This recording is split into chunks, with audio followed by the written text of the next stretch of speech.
انہوں نے کہا اگر آپ نبی ہیں تو ہمارے 3 سوالوں کے جوابات دے دیں.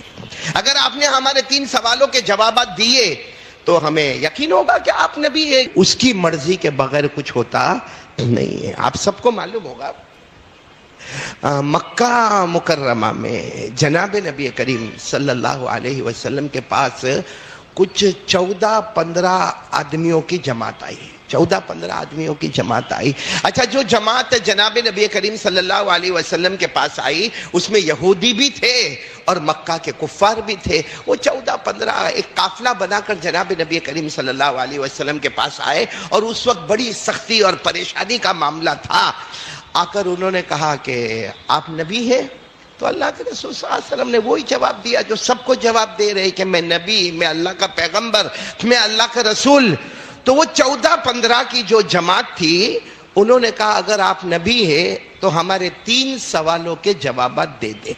اگر آپ نے ہمارے 3 سوالوں کے جوابات دیے تو ہمیں یقین ہوگا کہ آپ نبی ہیں، کیونکہ یہ جو سوالات ہیں بہت ہارڈ ہے، بہت مشکل ہے اور شاید پورے عرب میں کسی کو معلوم نہیں ہوگا. تو وہ 3 سوالات ہم لے کر آئے. اگر آپ جواب دے دے تو ٹھیک ہے، آپ پیغمبر نبی ہے، اور اگر جواب نہ دے تو جیسا حال ہے ویسا ہی سب حال رہے گا. ہمارے آقا ساتھ نے فرمایا اچھا پوچھو نا وہ 3 سوالات کون سے ہیں جو بہت مشکل ہے. انہوں نے کہا سب سے پہلا سوال اصحاب کہف کون تھے؟ اصحاب کہف آپ کو معلوم ہوگا کہ پورے قرآن کریم میں ایک سورت ہے سورۃ الکہف جو آج پڑھنے والی سورت ہے. کون سے دن؟ مطلب جمعرات کی مغرب سے لے کر جمعہ کی مغرب تک یہ سورہ کہف پڑھنا چاہیے. پڑھیں گے؟ بولو انشاءاللہ پڑھیں گے. اور ہمارے آقا صلی اللہ علیہ وسلم نے فرمایا میں معراج پر گیا، مجھے اتنے فرشتوں سے ملاقات نہیں ہوئی، لیکن سورہ کہف اتری تو پورا آسمان فرشتوں سے بھرا تھا اور اللہ کی طرف سے آواز آئی میرے مصطفیٰ یہ سورت آ رہی ہے، یہ سورت تمہاری امت پڑھے گی، ہر فتنے سے بچے گی، یہاں تک کہ دجال آئے گا سورہ کہف پڑھنے والے کے قریب دجال بھی نہیں آئے گا. بولو سبحان اللہ. تو یہ سورہ کہف میں اصل میں کچھ جوانوں کا واقعہ ہے جن جوانوں نے ایمان قبول کیا تھا. تو چلو وہ جو آئے تھے 14-15 انہوں نے پہلا سوال پوچھا اصحاب کہف کون ہے، یعنی وہ جوانوں کا واقعہ کیا ہے جو غار میں چھپ گئے تھے. غار میں وہ جوانوں کا واقعہ بڑا عجب ہے کہ کچھ جوانوں نے ایمان قبول کیا. بولو کچھ جوانوں نے ایمان قبول کیا، پوری قوم ان کے پیچھے ٹوٹ پڑی، پوری قوم ان کے پیچھے ٹوٹ پڑی. تو ان جوانوں نے کیا کیا، ایک غار میں گئے، غار میں چلے گئے. جب غار میں چلے گئے نا اور ڈر چاروں طرف سے ڈر تھا، اللہ کی طرف سے اللہ نے ان کو سلا دیا. بولو غار میں اللہ نے ان کو سلا دیا اور برابر 309 سال کے بعد اللہ نے ان کو جگایا ہے. کتنے سال کے بعد؟ 309 سال کے بعد، جس کو اللہ نے فرمایا وَلَبِثُوا فِي كَهْفِهِمْ 300 سِنِينَ وَازْدَادُوا 9. خیر تو مجھے اس وقت وہ واقعے پر نہیں جانا، یہ تو انہوں نے آ کر ہمارے آقا صلی اللہ علیہ وسلم کو سوال پوچھا کہ پہلا سوال بتاؤ اصحاب بولو کہف کون. اچھا ہمارے نبی نے فرمایا چلو دوسرا سوال بھی بتاؤ. تو کہا دوسرا سوال ہے کہ روح کی حقیقت کیا ہے. ہماری باڈی تو سمجھ میں آتی ہے ہم کو، اور آج پوری دنیا باڈی بنا سکتی ہے. آپ نے دیکھا ہوگا ایسے ایسے اسٹیچو بنے ہیں، اگر آپ انگلینڈ جاؤ اور برٹش کے وہاں ان کے بڑے میوزیم میں جاؤ، آپ کو ایسے ایسے پتلے، ایسے اسٹیچو نظر آئیں گے کہ آپ کو لگے گا نہیں حقیقت میں یہ وہی ہے، لیکن اندر روح نہیں ہے. تو روح کیا چیز ہے، وہ کیا ہے روح، جو کسی کو سمجھ میں نہیں آتا. کتنے سوالات ہو گئے؟ 2. اور تیسرا سوال ان کا یہ تھا کہ پہلے زمانے میں ایک بہت بڑا بادشاہ گزرا جس کا نام تھا ذوالقرنین. کیا نام تھا؟ ذوالقرنین. بعض لوگ اس کو الیگزینڈر کہتے لیکن صحیح نہیں، صحیح معلوم نہیں، لیکن ایک بادشاہ گزرا جس کا نام تھا ذوالقرنین. وہ بادشاہ کی پوری زندگی کیا تھی؟ یہ 3 سوالات برابر سمجھنا. پہلا سوال ہمارے آقا صلی اللہ علیہ وسلم کو پوچھا گیا اصحاب کہف کون تھے. دوسرا سوال روح، انسان کے بدن میں جو روح ہے اس کی حقیقت کیا ہے. اور تیسرا سوال پوچھا گیا کہ ذوالقرنین یہ بادشاہ جو گزرا ہے یہ کون تھا. میرے پیارو سننا، اللہ کی ذات کو سننا. ہمارے نبی صلی اللہ علیہ وسلم کو یقین تھا میرا اللہ مجھے بتائیں گے. تو ہمارے نبی نے کہا کل آ جانا، کل آ جانا، یعنی 24 گھنٹے کے بعد آ جانا. آپ کو جواب بتا دیا جائے گا، 24 گھنٹے کے بعد آ جانا۔ یہ لوگ چلے گئے، برابر 24 گھنٹے کے بعد آئے، لیکن ہمارے نبی صلی اللہ علیہ وسلم پر کوئی وحی آئی؟ بولو کوئی وحی آئی؟ نہیں۔ تو ہمارے نبی نے فرمایا کہ نہیں، ابھی تک میرے پاس کوئی جواب آیا نہیں ہے، تینوں سوالوں کے جواب نہیں آئے، کل ٹمورو یعنی کل آ جانا، کل آ جانا۔ پھر 24 گھنٹے گزر گئے، وہ سب آئے اور کہا کہ آپ تو نبی ہیں نا، آپ تو اللہ کے پیغمبر ہیں، آپ رسول ہیں۔ ہم نے 3 سوالات پوچھے تھے، اصحاب کہف کون ہے، دوسرا سوال تھا روح کی حقیقت کیا ہے، تیسرا سوال تھا ذوالقرنین بادشاہ۔ 48 گھنٹے ہو گئے، ہمارے نبی نے کہا میں کیا کروں، میرے پاس اب تک کوئی جواب نہیں آیا۔ اور پورا مجمع بتانا، ہمارے نبی اپنی مرضی سے نہیں بولتے تھے۔ کس کی مرضی ہوتی تھی؟ اللہ کی مرضی ہوتی تھی۔ اللہ نے فرمایا وَمَا يَنطِقُ عَنِ الْهَوَىٰ إِنْ هُوَ إِلَّا وَحْيٌ یوحیٰ۔ اللہ تبارک و تعالیٰ فرماتے میرے مرضی تھی، میرے نبی 23 سال اپنی مرضی سے کچھ نہ بولے، زبان نبی کی ہوتی تھی۔ بولو فیصلہ تو کس کا ہوتا تھا؟ اللہ۔ اب یہ معاملہ چلتا گیا، یہ تیسرا دن، چوتھا دن، 5واں دن، اور ہمارے نبی یہی کہے مجھے نہیں معلوم۔ اب ان لوگوں نے اتنا مذاق اڑانا شروع کیا، کیا کیا کہنا شروع کیا۔ کہا کون کہتا ہے کہ محمد نبی ہے؟ ارے 3 سوالات ان کے سامنے رکھے گئے، 24 گھنٹے گزرے، 48 گھنٹے گزرے، 72 گھنٹے گزرے، ارے چوتھا دن گزر گیا، ان کی طرف سے کوئی جواب ہی نہیں آتا۔ ایک دن ہمارے نبی بہت رو رہے تھے، حضرت جبرائیل علیہ السلام آئے، کہا مصطفیٰ اللہ فرماتے رونا بند کرو، 3 سوالوں کے جوابات آ گئے ہیں۔ بولو سبحان اللہ۔ بس جیسے ہمارے آقا صلی اللہ علیہ وسلم کو جوابات ملے، سب کو جمع کیا، اور ہمارے نبی نے جو جواب دیا ہے میرے دوستو، پہلا سوال تھا، بولو کیا؟ اصحاب کہف کون تھے؟ اللہ نے پوری سورت نازل کی سورۃ الکہف کے نام سے، بولو سبحان اللہ، اور اس میں جوانوں کا ذکر شروع کر دیا۔ اللہ نے فرمایا نحن نقص علیک نبأہم بالحق انہم فتیۃ آمنوا بربہم وزدناہم ہدی، اور اللہ نے پوری تفصیل بتائی، یہاں تک کہ اصحاب کہف کے ساتھ ایک کتا تھا، اس کتے کا بھی ذکر قرآن پاک میں آیا، یعنی اللہ نے اتنا ڈیٹیل میں بتایا کہ اصحاب کہف یہ تھے، ایک کا نام تھا مکسلمینہ، ایک کا نام تھا تملیخہ، ایک کا نام تھا ساری نوتس، ایک کا نام تھا کاسد تتیونس، ایک کا نام تھا ذو نواس، ایک کا نام تھا، ایک کتا تھا جس کا نام تھا قطمیر۔ اللہ نے پوری ڈیٹیل کے ساتھ بتایا اور فرمایا وَتَحْسَبُهُمْ أَيْقَاظًا وَهُمْ رُقُودٌ وَنُقَلِّبُهُمْ ذَاتَ الْيَمِينِ وَذَاتَ الشِّمَالِ وَقَلْبُهُمْ بَاسِطٌ ذِرَاعَيْهِ بِالْوَصِيدِ۔ اللہ نے اتنی تفصیل کے ساتھ ذکر کیا، وہ جتنے سوال پوچھنے والے تھے حیران ہو گئے کہ بات تو بالکل برابر ہے، کہاں سے کہاں تک کی بات ہے۔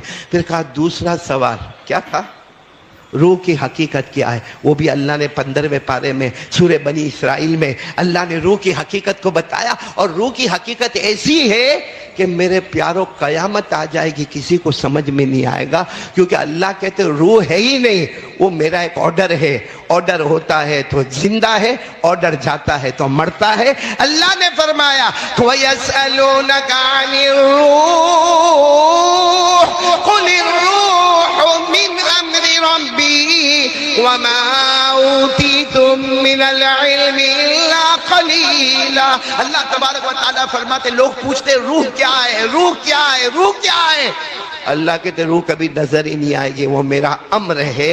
اور اللہ نے کہا کیوں فکر کرتے ہو، تمہارا علم تھوڑا ہے اور اللہ کے علم کی کوئی انتہا نہیں ہے۔ کتنے سوال کے جوابات ہو گئے؟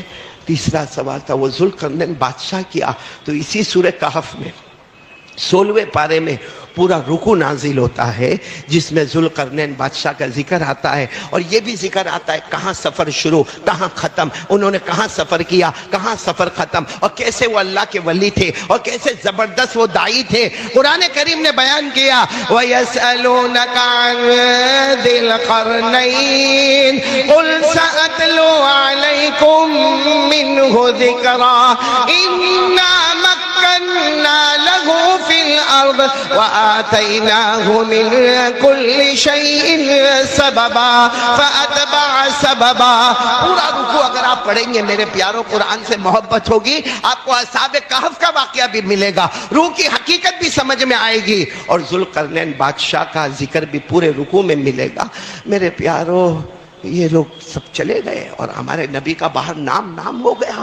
اور ظاہری بات ہے اللہ ہی عزت دینے والا، اور اللہ جب عزت دے تو کوئی روکنے والا نہیں ہوتا. وَتُعِزُّ مَن تَشَاءُ وَتُذِلُّ مَن تَشَاءُ. باہر ایک شور، بلکہ کئی لوگوں نے ایمان قبول کیا کہ آج تک کسی کو نہیں معلوم تھا اصحاب کہف کے بارے میں. اتنی تفصیل ہمیں ملی ہے، یہاں تک کہ اصحاب کہف کے کتے کی بھی تفصیل ہم کو مل گئی ہے، اور سب نام وام سب ہونے لگا. میرے پیاروں، ہمارے نبی پھر بھی رو رہے. حضرت جبرائیل سامنے ہے. حضرت جبرائیل نے پوچھا آپ رو کیوں رہے؟ کہا اتنا لیٹ کیوں ہو گیا؟ میں نے تو ان کو کہا تھا 24 گھنٹے کے بعد آنا، لیکن 24 گھنٹے کے بعد بھی جواب نہیں آیا، پھر 48 گھنٹے کے بعد بھی نہیں آیا، 72 گھنٹے کے بعد بھی نہیں آیا، اتنے دن کے بعد جواب آیا. کیسے لوگوں نے مذاق اڑایا، کسی نے کہا شاعر ہے، کسی نے کہا مجنون ہے، کسی نے کہا جادوگر ہے، کسی نے کہا یہ اپنی طرف سے باتیں کرتے ہیں. یہ کہہ کر ہمارے نبی رونے لگے تو حضرت جبرائیل نے فرمایا اس کا بھی جواب آ گیا ہے. آنسر آف ڈیلے، یعنی اتنا ڈیلے جو ہوا، اتنے دیر میں جو اللہ نے جواب دیا، اس کا جواب بھی آ گیا. کیا جواب آیا میرے پیاروں؟ کیا جواب آیا وہ بھی قرآن میں لکھا، اللہ کی قسم قرآن میں لکھا. کیا جواب آیا؟ اللہ نے فرمایا میرے مصطفیٰ آپ نے سب کو کہہ دیا کل آ جانا، تم کو جواب مل جائے گا. اصحاب کہف کون ہے؟ کل 24 گھنٹے کے بعد. روح کیا ہے؟ 24 گھنٹے کے بعد جواب. اور بادشاہ ذوالقرنین کیا ہے؟ 24 گھنٹے کے بعد. اللہ نے فرمایا میرے نبی آپ نے یہ کیوں نہیں کہا انشاءاللہ، یعنی اللہ مجھے بتائے گا تو میں جواب بتا دوں گا. آپ نے صرف اتنا کہہ دیا کل آ جانا، 24 گھنٹے کے بعد جواب ہوگا. جواب آپ تھوڑی دینے والے، جواب کون دینے والا ہے؟ اللہ. آپ کو کہنا چاہیے تو 24 گھنٹے کے بعد آنا، انشاءاللہ میرا اللہ جواب دے گا.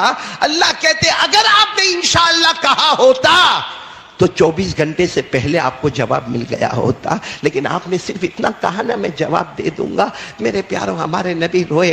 اللہ نے فرمایا آئندہ بھی خیال کرنا کوئی بھی جواب دو تو کہنا جواب دینے والا میں نہیں ہوں. بولو جواب دینے والا کون ہے؟ اللہ. اور یہ بات بھی قرآن میں لکھی ہوئی ہے. ارے بولو نا، یہ بات بھی قرآن میں لکھی ہوئی ہے صاف الفاظ میں. اللہ نے فرمایا وَلَا تَقُولَنَّ لِشَيْءٍ إِنِّي فَاعِلٌ ذَلِكَ غَدًا إِلَّا أَن يَشَاءَ اللَّهُ وَاذْكُرْ رَبَّكَ إِذَا نَسِيتَ. اللہ تبارک و تعالیٰ فرماتے. اور اگر عربی جاننے والے ہو نا علماء کرام سوچیں گے اللہ نے کتنے امپورٹنس کے ساتھ فرمایا وَلَا تَقُولَنَّ. اللہ یہ بھی کہہ سکتے تھے آپ کبھی بھی انشاءاللہ کے بغیر بات مت کرنا، لیکن اللہ نے کہا ہرگیز ہرگیز ہرگیز. خیال رکھنا عربی زبان میں اس کو کہتے ہیں لام تاکید بانون تاکید ثقیلہ. عربی گرامر میں وَلَا تَقُولَنَّ، کبھی بھی نہیں میرے مصطفیٰ، کبھی بھی نہیں کوئی بھی کام کے بارے میں مت کہنا انی فاعل ذلک غدا کہ کل میں وہ کام کروں گا، نہیں، بلکہ کہنا الا ان یشاء اللہ، اللہ چاہے گا تو کام ہوگا. ارے بولو نا ہمارے نبی سے بڑھ کر کسی کا مقام؟ اللہ کی قسم ہمارے نبی کی شان کیا شان تھی میرے دوستو. لیکن اللہ نے ہمارے نبی کو کہہ کر پوری امت کو بتایا کہ ہر معاملے میں ہمارا دھیان کس کی طرف ہونا چاہیے. ہمیں خوشی ملے نا، خوشی ملے تو بھی ہمارا ذہن کس کی طرف ہونا چاہیے؟ اللہ. ہمیں غم ملے تو ہمارا ذہن کس کی طرف ہونا چاہیے؟ اللہ. کیونکہ دنیا ہے، کچھ دن ہمارے بہت خوشی کے آئیں گے مگر وہ خوشی دینے والا بھی کون ہے؟ اللہ. اور کچھ دن ہمارے اوپر حالات پہ حالات آئیں گے، لیکن یقین ہونا چاہیے کہ یہ حالات دینے والا بھی کون ہے؟ اللہ. اور اللہ کی طرف سے حالات آئے وہ بھی انعام ہے. بولو اللہ کی طرف سے حالات آئے وہ بھی. اب آپ سوچتے ہوں گے اللہ کی طرف سے حالات آئے وہ بھی انعام ہے. ایک بات سناؤ آپ کو، سنیں گے آپ لوگ؟ سنیں گے، بہت نئی بات ہے. مدینہ پاک میں ایک ہسبینڈ اور وائف، بولو مدینہ پاک میں، یعنی صحابی رضی اللہ تعالیٰ عنہ اور صحابیہ رضی اللہ تعالیٰ عنہا، یعنی مدینہ پاک میں ہسبینڈ. اور بہت پیسہ، بہت پیسہ، بہت صدقہ خیرات اور مال دولت سب، یعنی بہت بہت بڑا کاروبار. ایک دن وہی ہسبینڈ، محبت بھی بہت ہے آپس میں، ایک دن وہی ہسبینڈ جو ہے نا، جو شوہر ہے نا، وہ بہت تھکے تھکائے اپنے کام سے واپس آئے. جب آئے گھر میں آئے تو بیوی نے پوچھا کہ آپ کی عشاء کی نماز تو ہو گئی ہے، کھانا لگا دو. کہا نہیں مجھے کھانا نہیں کھانا، میں بہت تھکا ہوں، مجھے بس ایک گلاس پانی پلا دے اور پھر ہم کھانے کی بات کریں گے. یہ کہہ کر وہ لیٹ گئے اور بیوی پانی لے کر آئی. اور بولو بیوی، اچھا اس زمانے میں ایسا نہیں ہوتا تھا کہ یوں گئے اور فریج کھولا اور بوتل میں ڈالا؟ اس زمانے میں وہاں ٹھنڈا کرنے کے لیے مٹکوں میں پانی رکھا جاتا تھا. تو ٹھنڈا ٹھنڈا پانی لے کر بیوی آئی. بولو بیوی آ گئے، آ تو گئی، بیوی آ گئی. وہ ٹھنڈا پانی لے کر آ گئی. آئی تو دیکھا کہ شوہر تو سو گئے. بولو شوہر سو، کیونکہ وہ تھکے ہوئے تھے، وہ سو گئے. تو بیوی ایسا یا پانی لے کر یوں کھڑی ہے کھڑی ہے کھڑی ہے کھڑی ہے، یہاں تک کہ فجر کی اذان ہونا شروع ہو گئی. کہا ایسی بیوی آج ملنا بیٹا بہت مشکل کام ہے. تو خیر وہ جیسے ان کی فجر میں آنکھ کھلی تو اپنی بیوی کو کہا یہ کیا کر رہی ہو، یہ کیا پانی لے کر کھڑی ہو؟ میں کہا صبح صبح میں پانی پیتا ہوں. تو کہا نہیں آپ نے رات کو پانی منگوایا تھا. کہاں منگوایا تھا، میں تو سو گیا. تو کہا اس وقت سے لے کر اب تک یہ پانی لے کر. اب وہ تو بھائی بیوی جب ایسا کرے، شوہر کا دل ایسا پیار سے بھر گیا اور اتنے پیار سے کہا مانگ. کیا مانگتی ہے؟ اللہ نے مجھے بہت کچھ دیا ہے، مانگ لے، میرے پاس سے کیا مانگتی مانگ لے، اور جو مانگے گی وعدہ ہے میں تجھے عطا کر دوں گا. تو اس نے کیا کہا مانو، طلاق دے دو، طلاق دے دو میرے کو، طلاق. اب اتنی محبت، اتنے خوشی کا ماحول، تھوڑی دیر میں خوشی کا ماحول پورا غم میں بدل گیا. باقاعدہ یہ رونے لگے، کہنے لگے میں تجھ سے کتنا پیار کرتا، کتنا محبت کرتا، اور تو اتنا محبت کرتی ہے کہ پوری رات پانی کا پیالہ لے کر، کٹورا لے کر میرے سامنے کھڑی رہی اور تو کہتی ہے کہ طلاق دے دو. کہا آپ ہی نے کہا تھا نا مانگ، جو میری مرضی میں تھا میں نے مانگا کہ مجھے طلاق دے دو، اور آپ نے وعدہ کیا تھا کہ تو جو مانگے گی وہ میں دوں گا، تو چلو مجھے طلاق دے دو. فجر کا وقت تھا. کہنے لگے نہیں، ہم پہلے فجر کی نماز پڑھ لیتا ہوں.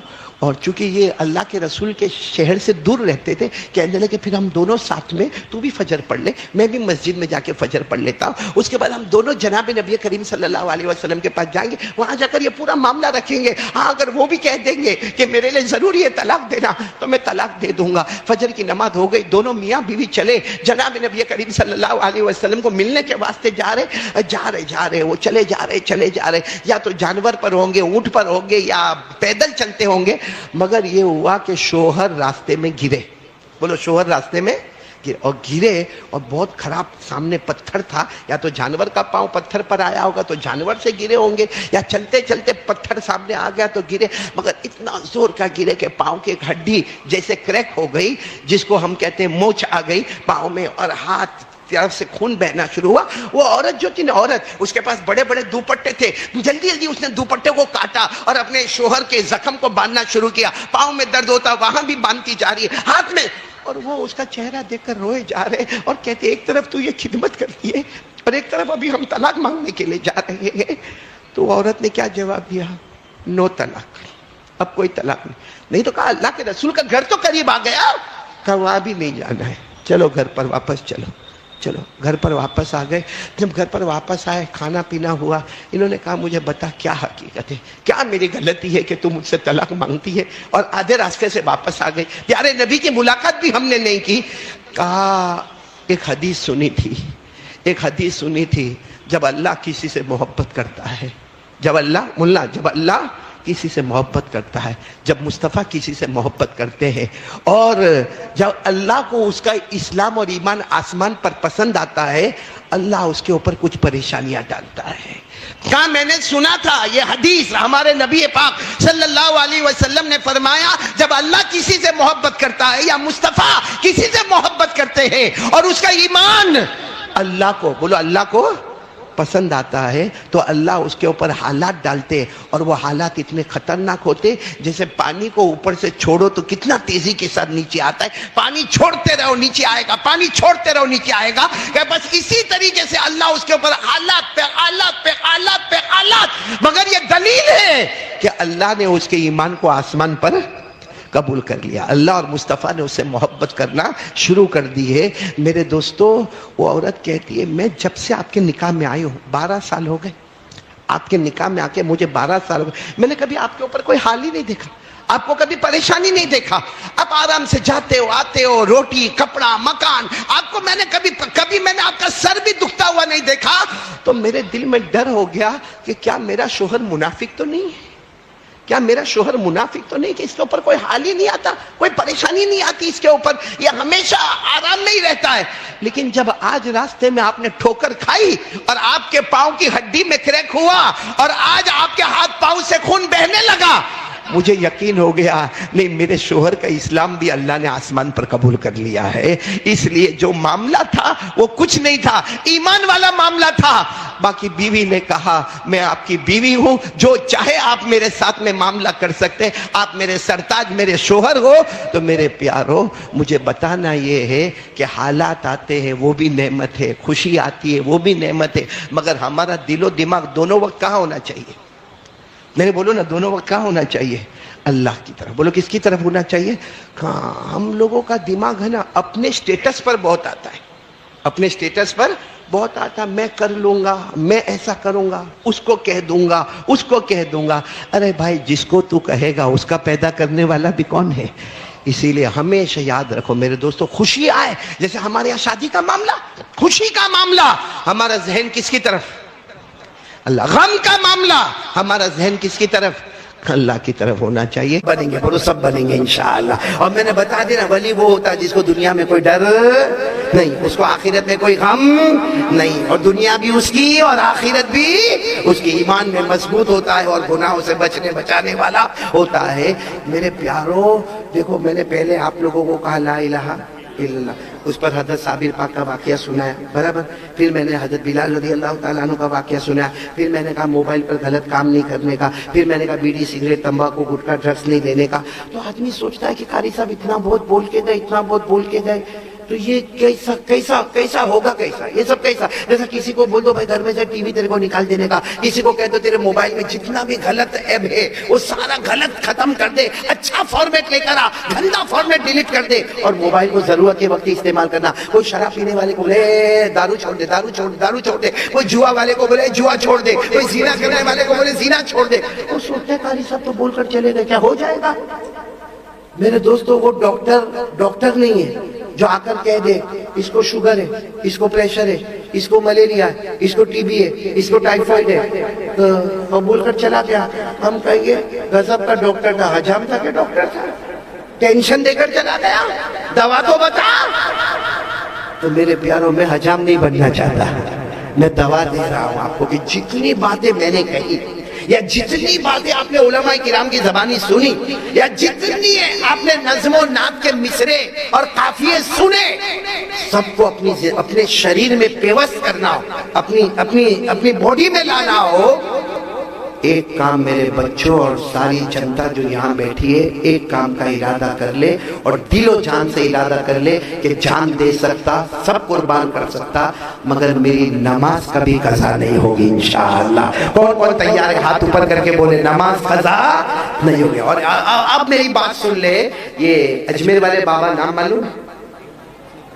خواجہ معین الدین چشتی سنجری رحمت اللہ علیہ، معلوم ہے؟ یہ اجمیر میں تو بعد میں آئے، اجمیر میں بعد میں آئے۔ یہ پہلے سفر کر رہے تھے ملک شام، ساتھ میں بولیں گے کہاں کا سفر کر رہے؟ آواز نہیں آ رہی، بولو کہاں کا سفر کرے؟ ملک، اچھا ملک شام کا یہ سفر کرے۔ اپنے وہ زمانے میں اونٹ گھوڑے کھچر اس پہ بیٹھ کے سفر کرتے تھے، ان کے ساتھ میں کچھ ساتھی بھی تھے۔ اب یہ سفر میں جا رہے، رات کا سناٹا ہوتا جا رہے، سفر میں جا رہے، اچانک ان کے کان میں آواز آئی، اللہ اللہ اللہ اللہ، یہ آواز ان کے کان میں آئی۔ تو یہ سوچے کوئی تو ہے جو اندھیرے میں کیا کر رہا ہے۔ ہم ہوتے تو ڈر جاتے ہے نا، ہم کو کوئی آواز آوے تو رات کو اپنے باڈی میں کمرے میں، بلکہ کمرے میں 5 ساتھی رہتے ہوئے 4 ساتھی گھر گئے، کتنا ساتھی بچا؟ اور رات کو سوئے گا نا، یہ چادر آیا وہ اپنا ہاتھ ہلا رہا ہے، اپنا پاؤں بھی ہلا رہا ہے، پھر بیچارہ ہمت کر کے لائٹ کھولتا تو اسی کا کرتا لٹکا ہوا ہے۔ یہ میرے کو عجب لگتا ہے، بہت سارے بچے جنات سے ڈرتے ہیں، کائے کو ڈرنے کا بھائی؟ بلکہ اگر آوے تو السلام علیکم وعلیکم السلام، کام بتاؤ، یہ کام کی ضرورت ہے بھائی. یا میر صاحب جیسا کٹھن آدمی ہوئے، کائے کا جنات آتا 100 جناتوں کو پٹا دے تھوڑی دیر میں. تو میں کہہ رہا تھا آپ کو حضرت خواجہ، بولو کون؟ معین الدین. وہ رات میں سفر میں جا رہے ہیں، اندھیرا ہے، جنگل ہے، ملک شام کی طرف جا رہے ہیں، اور آواز آ رہی ہے اللہ اللہ اللہ. یہ سب اپنے ساتھیوں کو کہا اترو، کہیں نہ کہیں سے آواز آ رہی ہے، ہمیں دیکھنا. اچانک خواجہ معین الدین چشتی کی نظر پڑی، پہاڑ کے نیچے ایک جھوپڑا ہے، اس میں ایک بتی جل رہی ہے، اور اس میں ایک بزرگ آدمی بیٹھے ہیں، چہرے پر نور کی نور ہے، اور وہ اللہ اللہ اللہ کر رہے. اب بتاؤ، اللہ کا ولی کو اللہ کا ولی ملے تو کتنا مزہ آتا ہے. بس اتنا فرق ہے کہ وہ بوڑھے ہیں، اور اس وقت خواجہ معین الدین چشتی یہ جوان ہے اور وہ بوڑھے. لیکن خواجہ معین الدین چشتی اللہ کے ولی کو دیکھ کر ایسے تڑپ گئے اور سیدھے گئے ان کے پاس. اب جب دو اللہ کے ولی آپس میں ملے تو پھر کیا باتیں تصوف کی، کیا باتیں سلوک کی، کیا مراقبہ، کیا معرفت، کیا ذکر اللہ، دونوں کے دونوں مگن ہو گئے. پھر خواجہ معین الدین چشتی نے فرمایا مجھے بہت دیر ہو گئی، میں جا رہا ہوں. تو وہ جو بوڑھے میاں تھے نا، وہ کہنے لگے ایک بات سنو، میں روتا تھا، روتا ہوں اور روتا رہوں گا. یہ کہہ کر بوڑھے میاں نے رونا شروع کر دیا. وہ بھی اللہ کے ولی تھے اور یہ جملہ صاف کہا، میں روتا تھا، روتا ہوں اور روتا. تو خواجہ معین الدین چشتی جوان نے کہنے لگے حضرت کیا رونے کی ضرورت ہے؟ آپ کو کھانے کا پرابلم ہے، پینے کا پرابلم ہے، کپڑے کا پرابلم ہے، ہم پورا انتظام کریں گے. ہمارا قافلہ یہاں سے گزرتا جائے گا، آپ کے کھانے کا بھی انتظام، پینے کا بھی انتظام، کپڑے کا بھی انتظام. وہ بڑے میاں بزرگ کہنے لگے نہ بیٹا معین الدین، کھانا پینا کپڑا وہ تو سب اللہ دیتا ہے. بولو وہ تو سب اللہ، لیکن میں روتا تھا، روتا اور روتا. خواجہ معین الدین چشتی جوان تھے، کہنے لگے حضرت ایسا کیوں کہتے؟ کہتے میں اس لیے روتا تھا اور روتا ہوں اور روتا رہوں گا کہ جب سے میں بالغ ہوا مجھے یاد نہیں میری کوئی بھی نماز قضا نہیں ہوئی ہے. پھر انہوں نے عجب لگا کر کہا بیٹا معین الدین 5 نمازوں کی کیا بات کرو، میری تہجد بھی کبھی قضا نہیں ہوئی ہے. اور پھر انہوں نے جو نوافل گنانا شروع کیا، خواجہ معین الدین چشتی نے اپنے سر پر ہاتھ رکھ لیا، کہا حضرت اتنی نمازیں تمہارے پاس ہے، پھر روتا تھا اور روتا ہوں اور روتا رہوں گا. تو بوڑھے میاں نے پھر چیخ ماری اور چیخ مار کر کہا نہیں روتا تھا، روتا ہوں، روتا رہوں گا، کیونکہ سمجھ میں نہیں آتا اللہ میری نماز قبول کرتا ہے یا میرے منہ پہ مار دیتا ہے. اللہ میری نماز قبول کرتا ہے یا نہیں کرتا ہے. میرے پیاروں وہ پڑھتے تھے اور روتے تھے، پڑھتے تھے اور ہم نہ پڑھتے ہیں نہ رونا آتا ہے. یہاں بہت سارے بیٹھے ہوں گے 15 دن سے فجر نہیں پڑھا، ایک بار آنکھ سے آنسو کا ٹپکا بھی نہیں آیا، ایک ڈراپ بھی آنسو کا نہیں آیا. اب سننا، اب جو میں بات بتانے جا رہا ہوں، خواجہ معین الدین چشتی بھی بہت روئے، کیونکہ وہ اللہ کے ولی نے بات یہ سیکھی کہ نماز تو پڑھتا ہوں لیکن معلوم نہیں اللہ قبول کرتا کہ نہیں کرتا. خواجہ معین الدین چشتی نے وہاں کچھ نہیں کہا، روتے روتے آگے چلے گئے اور آگے چل کر کہا سنو سارے لوگوں سنو، جتنے لوگ ساتھ میں تھے نا، کہا سب لوگ سنو اور میرا پیغام پہنچا دو. اجمیر والے بابا نے فرمایا میرا پیغام پہنچا دو. اللہ نے ہر کلمے والے کو ایک بلڈنگ دی، اللہ نے ہر کلمے والے کو ایک عمارت، ساتھ میں بولو ایک، اور اس بلڈنگ کا نام ہے دارالایمان. دارالایمان ہم سب کے پاس ہے، آپ کے پاس بھی ہے، میرے پاس بھی ہے. بلڈنگ کا نام کیا ہے؟ دارالایمان. لیکن شیخ خواجہ معین الدین چشتی اجمیر والے بابا نے کہا وہ بلڈنگ جو ہے نا، اس کے نیچے جو پلر ہے، پلر فاؤنڈیشن، وہ ہے نماز. وہ کیا ہے؟ آپ نماز کو مضبوط کرو گے، بلڈنگ پہ مالے پر مالے چڑھاتے جاؤ گے. جیسا آپ بمبئی میں جاؤ گے تو 55 مالے کی بلڈنگ نظر آئے گی، اور کہیں ہانگ کانگ وغیرہ کی طرف جاؤ گے تو 100 مالے کی بلڈنگ نظر آئے گی. اور میرے دوستو دبئی میں جاؤ گے تو آدھی بلڈنگ سمندر میں اور آدھی بلڈنگ اوپر چمکتی ہوئی نظر آئے گی. ارے ہم یہاں آگرہ چلے جائے تو ہمیں شاہجہاں کا بنایا ہوا تاج محل نظر آئے گا. خواجہ معین الدین چشتی اجمیر والے بابا کہتے ہیں ہمارے پاس بھی بلڈنگ ہے جس کا فاؤنڈیشن، جس کا ستون، جس کا پلر، بولو کیا ہے؟ نماز مضبوط ہے. آپ کی بلڈنگ بڑھتی جائے گی، بڑھتی جائے گی. دبئی والے کو، ہانگ کانگ والے کو، سب کو کراس کرتے ہوئے آپ کی بلڈنگ جنت میں پہنچے گی اور مصطفیٰ کے دامن میں پہنچے گی. بولو سبحان اللہ. کہاں پہنچ جائے گی ہماری بلڈنگ؟ لیکن فاؤنڈیشن کیسا ہے؟ مضبوط، نماز. لیکن اگر نماز کھوکھلی ہے، 4 دن فجر نہیں پڑھتا ہے، پھر کبھی پڑھا تو پڑھا، پھر 4 دن چھوڑ دیا، فاؤنڈیشن کمزور ہے تو بلڈنگ کیا ہوگی؟ ارے بولو نا احمدآباد والوں، اگر فاؤنڈیشن کمزور ہے تو بلڈنگ کیا ہو جائے گی؟ گر جائے گی. وہ کمزور ہے، زور سے جھٹکا لگا تو گر جائے گی. خواجہ معین الدین چشتی نے فرمایا اب سینہ تان کر ایک بات بتاتا ہوں کہ سن لو، اگر فاؤنڈیشن نماز مضبوط ہے تو ہماری بلڈنگ جنت تک جائے گی، اور فاؤنڈیشن اگر کمزور ہے موت کا وقت آئے گا لاکھ کوشش کرے گا مگر کلمہ نصیب نہیں ہوگا، کلمہ نصیب نہیں ہوگا، کلمہ نصیب نہیں ہوگا. یہ آخری بات ہے میرے پیارو، جو نمازی ہے وہ جنتی ہوگا، بے نمازی کو موت کے وقت کلمہ نہیں ملے گا. بلکہ بعض کتابوں میں لکھا بے نمازی کا جب آخری وقت آتا ہے نا، آخری وقت اکثر لوگ کومے میں چلے جاتے، بولنے کی طاقت ہوتی نہیں ہے، دیکھنے کی طاقت ہوتی نہیں، وینٹیلیٹر رکھا ہے اور یہ ہاسپٹل میں اللہ سب کی حفاظت فرمائے. لیکن جو بے نمازی ہوتا ہے نا، اس کو اتنی پیاس لگتی ہے موت کے وقت، اتنی پیاس لگتی ہے کہ اگر سمندر کا پانی بھی پورا پلا دیا جائے اس کی پیاس نہیں بجھنے والی. لیکن وینٹیلیٹر منہ پہ پانی مانگے گا تو کس سے مانگے گا؟ پانی مانگ نہیں سکتا. اسی طرح پیاسا تڑپتا، پیاسا تڑپتا، پیاسا تڑپتا، اور پیاسا تڑپا تو تڑپا مگر بغیر کلمے کی دنیا سے چلا جاتا ہے.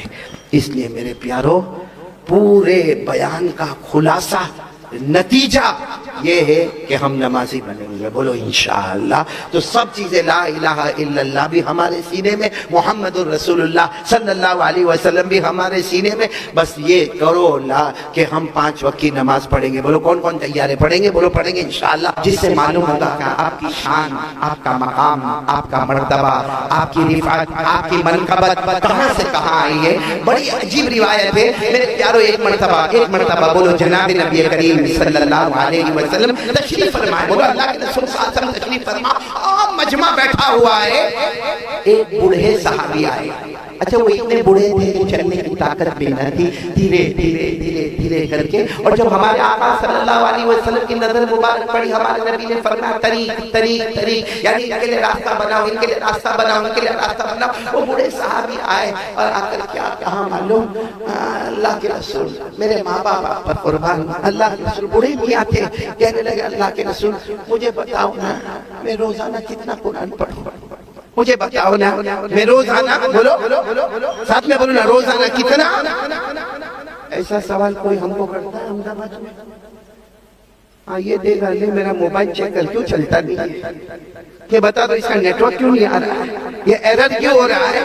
وہ صحابی آئے اور بڑھاپا، یعنی آخری درجے کا بڑھاپا، چلنے کی طاقت نہیں، دیکھنے کی برابر طاقت نہیں، سننے کی طاقت نہیں، اور آپ کہہ رہے اللہ کے رسول آپ میرے کو بتاؤ نا میں بہت بڑا آدمی ہوں، روزانہ کتنا قرآن پڑھو. ہمارے آقا صلی اللہ علیہ وسلم نے فرمایا تم بوڑھے ہو نا، تم بوڑھے ہو تو ایک کام کرو، تم روزانہ قرآن میں سے ذوات الراء پڑھ لو. روزانہ قرآن پاک میں سے بولو کیا پڑھ لو؟ ذوات الراء. ذوات الراء کہتے ہیں ہر وہ صورت جس کے شروع میں را ہو، جیسے الف لام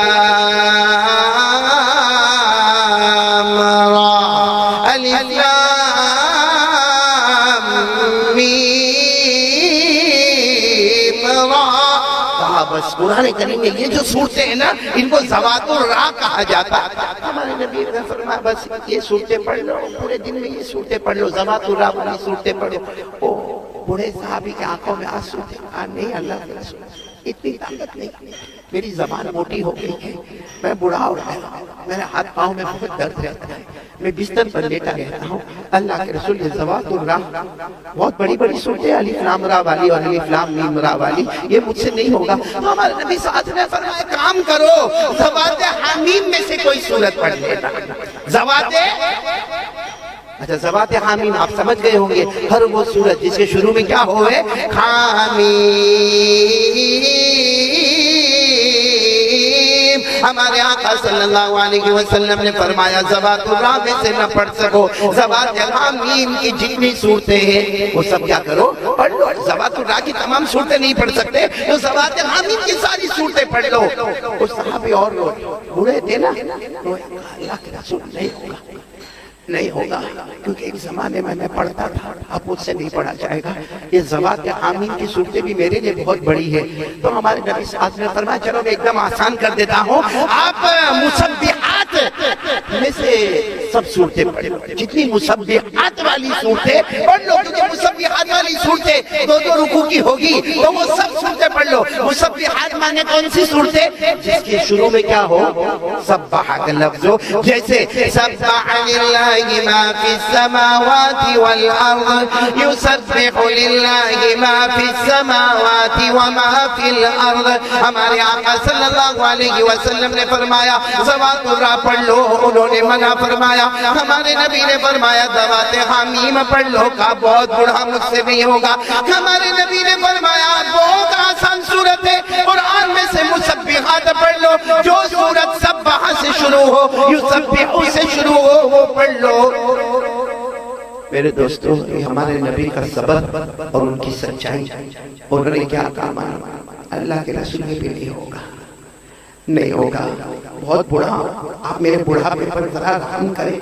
نہ ذوات الراء والی صورتیں پڑھ سکتا، بولو نہ ذوات حامیم والی پڑھ سکتا اور نہ مسبحات پڑھ سکتا۔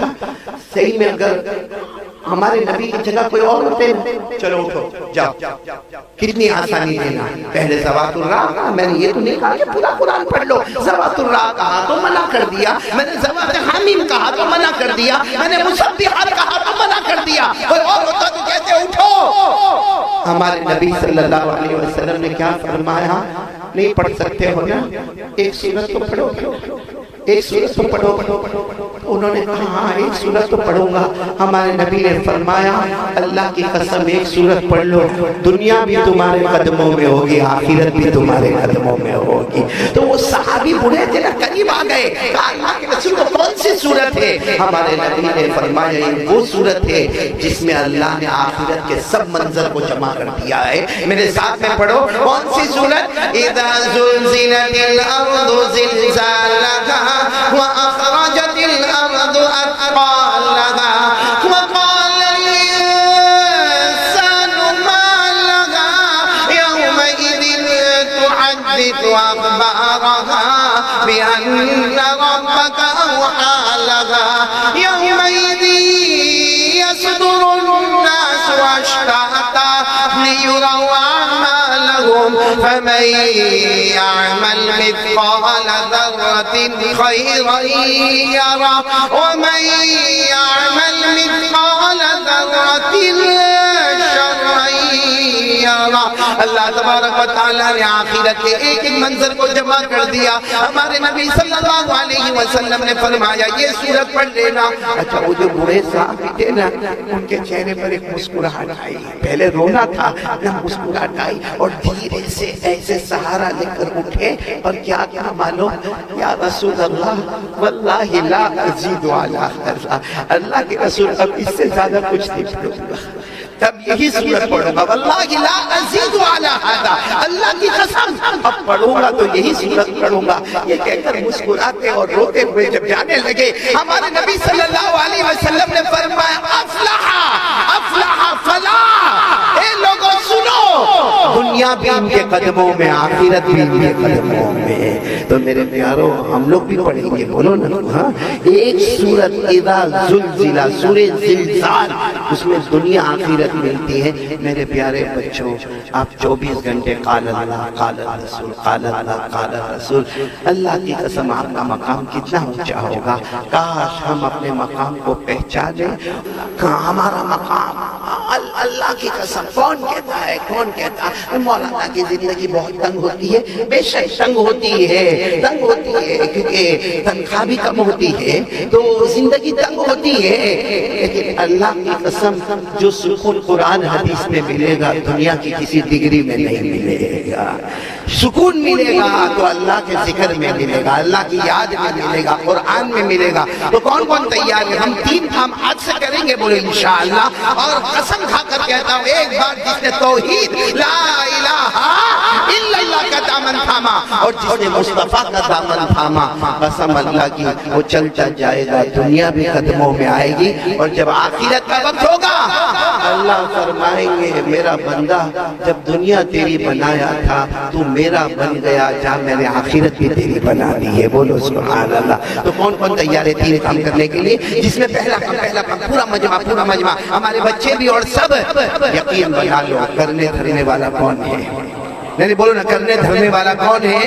اللہ۔ میں تو کبھی کبھی کہتا ہوں کہ آسمان کی طرف دیکھو، دیکھو آسمان کی طرف، ہم جب مسجد کے باہر جائیں دیکھو آسمان کی طرف دیکھو، کیونکہ اللہ فرماتے دیکھو آسمان کی طرف دیکھو، بنانے والا کون؟ اس میں چاند ستارے سورج لانے والا کون؟ اور آپ برابر دیکھتے جاؤ آسمان میں کوئی سوراخ نظر نہیں آئے گا، کوئی سوراخ، یعنی آپ یہ نہیں کہہ سکتے کہ یہاں پھٹا ہوا ہے، کوئی سوراخ نظر نہیں آئے گا۔ سوراخ کے بغیر اللہ پانی برساتا رہتا ہے، بولو سبحان اللہ۔ سوراخ نہیں ہے پھر بھی پانی برساتا رہتا، اور اللہ خود ہمیں کہتے ہیں کہ آسمان کی طرف دیکھ لے، قرآن میں لکھا، قرآن میں پارہ نمبر 26، بولو نا پارہ نمبر، اللہ نے فرمایا، سب پڑھیں گے میرے ساتھ میں، اللہ نے فرمایا أَفَلَمْ يَنْظُرُوا إِلَى السَّمَاءِ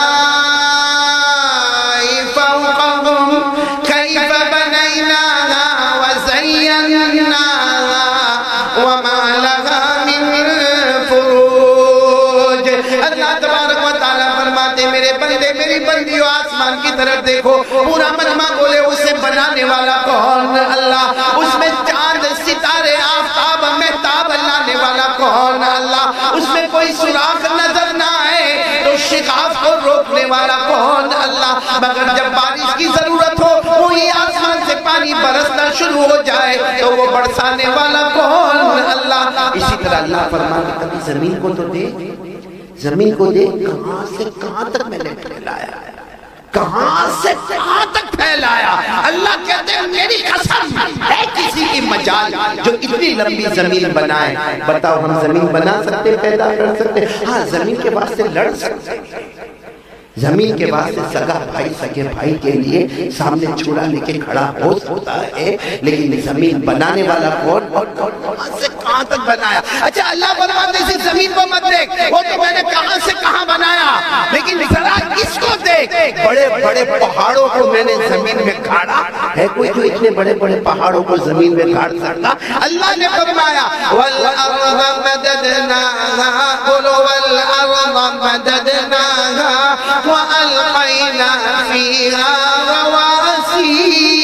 اللہ فرماتے میرا بندہ آسمانوں کو دیکھ لے گا، زمین کی گہرائی کو دیکھ لے گا، اللہ کی قدرت تجھے وہاں بھی نظر آئے گی۔ بولو سب کرنے دھرنے والا کون؟ بلکہ میرے پیاروں آسمان زمین تو ٹھیک ہے، آپ یہ بتاؤ جب سے دنیا قائم ہے رات دن ہو رہا نہیں ہو رہا؟ رات جاری ہے، دن آ رہا ہے، پھر دن جا رہا ہے، رات آ رہی ہے۔ کتنے انبیاء اللہ کو پیارے ہو گئے، کتنے اولیاء اللہ کو پیارے ہو گئے، کتنے بزرگان دین اللہ کو پیارے ہو گئے، کتنے شیطان اور کتنے فرعون اور کتنے ابلیس مردود چلے گئے، مگر آسمان زمین کے نظام میں رائے کے دانے کے برابر بھی فرق نہیں آیا ہے۔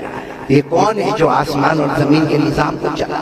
بڑے سے بڑے دنیا سے جا رہے ہیں، جنازہ اٹھ رہا ہے، دفن ہو رہا ہے، دفن ہو رہا، مگر دن اور رات جاتی ہے، دن آتا ہے، دن آتا ہے، بولو رات جاتی ہے۔